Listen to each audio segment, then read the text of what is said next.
Hey guys, welcome back to the Aspie world. Today guys, I'm going to be talking about the act of pulling your hair out during a meltdown or any kind of episode of stress and anxiety. The official term for this is Trichotillomania. Basically it just means the urge or the sudden urge to kind of pull this your hair out and even pull out your eyebrows or eyelashes. Some people have that in them to do that, but with me especially, kind of like if I'm having like a really bad meltdown or I'm having an anxiety, panic attack or anything like that, I tend to kind of hit my head a lot but also pull out my hair. But it's normally when I'm really stressed, not actually having the meltdown like a bit before it maybe, I'm just pulling my hair out, and it's really weird. And it's not something that I can actually control. It's kind of like an impulsive thing.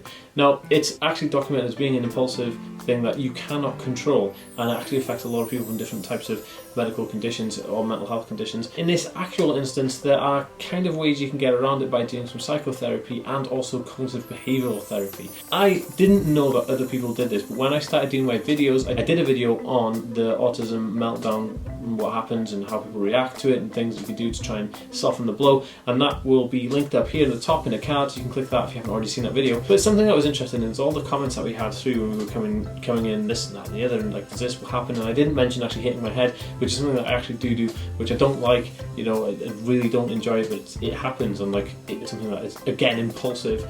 But somebody actually mentioned the pulling out of one's hair, which I can relate to because that's something that I do, and I didn't really realise at the time that anybody else on the spectrum or anybody else with the condition was actually suffering from this. So I thought it was kind of cool that I could like highlight this to you guys, and there really isn't any kind of immediate therapy you can do to reduce this.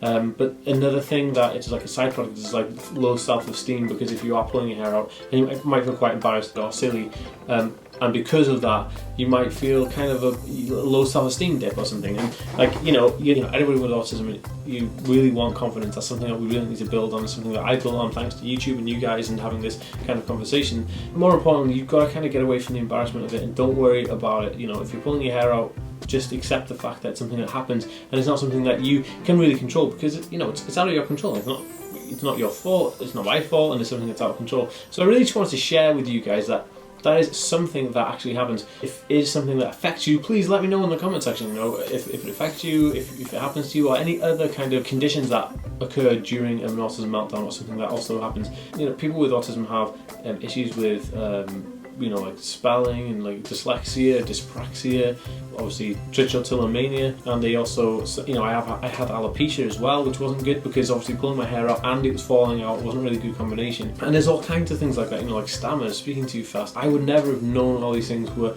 normal for the condition if you guys hadn't told me, so it's fantastic. So please keep all your comments coming. Hey guys, thanks for watching my video. If you like it, please give it a thumbs up. If you want to leave me a comment, please do so in the comment section below, because I really like to hear all of your comments and I really like reading them and I really love them.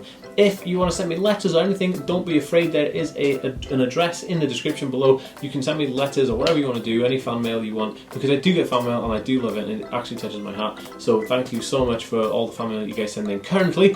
And if you haven't already, please subscribe to my channel, and I'll see you next time. Bye guys.